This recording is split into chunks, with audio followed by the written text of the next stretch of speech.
All right, we're gonna do a little Boss tailgate review here, tailgate spreader review.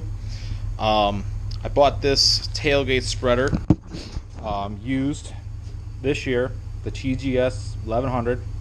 I was between going with a Boss and a Buyers, and this one came up online, and I'm glad I did. The most I ever put in there is 8 bags. I think the 1100 stands for 1100 pounds, which would be a lot more than 8 bags. I really haven't tested out the capacity, but I mean, 8 bags barely fills it up. So reason I went with the Boss is it has this cool RT3 hookup, and it seamlessly takes most tailgate spreaders take 2 people to hook up. This one takes 1. So I'm usually by myself, so this tailgate spreader was perfect for me. So we'll start in the cab, start with the controller. I did all the wiring myself. Took me about 8 hours. If I had to do it again, knowing what I know now, it'd probably be done in about 2 to 3 hours. A lot of that was running up to Home Depot or Tractor Supply, getting stuff to hook it up, figuring out the right way to wire it and all that. So if I had to do it over again, like I said, I think I could get it done about 2 or 3. So that's the controller. I like the controller. It's small. It's a little bit bigger than the size of my fist. Some of these controllers you get on here are massive, take up this whole middle area. This is not, so I like the size of it. There's not much to it. There's an on-off right there. This blast controller right here is if you're in an area where there's a lot of ice or something and you're not spinning, you can hurry up and hit this blast and it'll hurry up and blast salt out of the tailgate spreader. You got the overload button here, so if the spinner locks up, this red light will flash, and then you have your dial here, 0 through 10.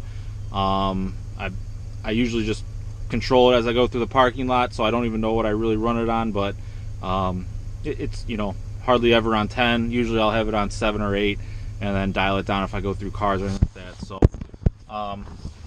working your way back here to the spreader.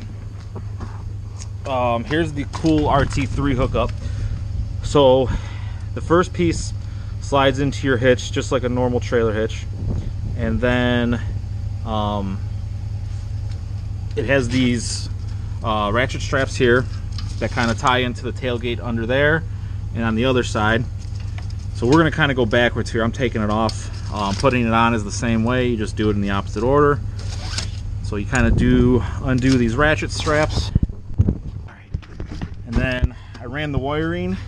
So if you have a Boss plow, you know exactly what this is. This is just your hookup for the plow. The plug is right here by the plow, which is nice. And then I also did the LED lights right here. So both hookups are right here. So you just pull those apart. And then the RT3 is hooked up kind of just like the plows. So if you have a Boss plow, you know exactly what this is. There's an on-off right here. You just flip this to off. And then this right here is wheels. That slides down. I'm gonna put this over here to show you how easy this is to take off.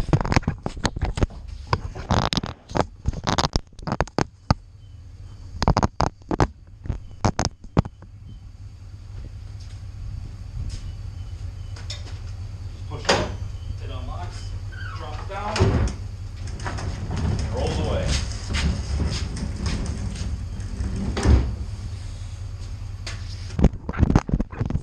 So you see on the back side here, you got this little bar here to put it on.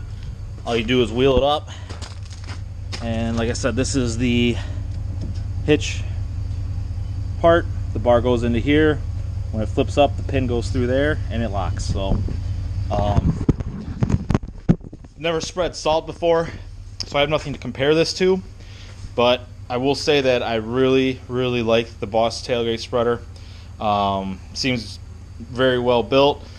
The on-off system for it is great, especially if you're a one-person team or you're, you know, by yourself a lot, or even if you're not. I mean, even if you're in a snowstorm and you need to take this thing off or on and you don't have anyone around, I mean, it's perfect for that.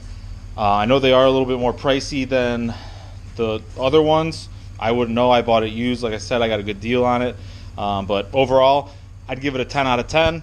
I don't know what I'm comparing it to, but it's worked every time I needed to. So for me, that's a 10 out of 10. So there's the Boss TGS1100 tailgate spreader review.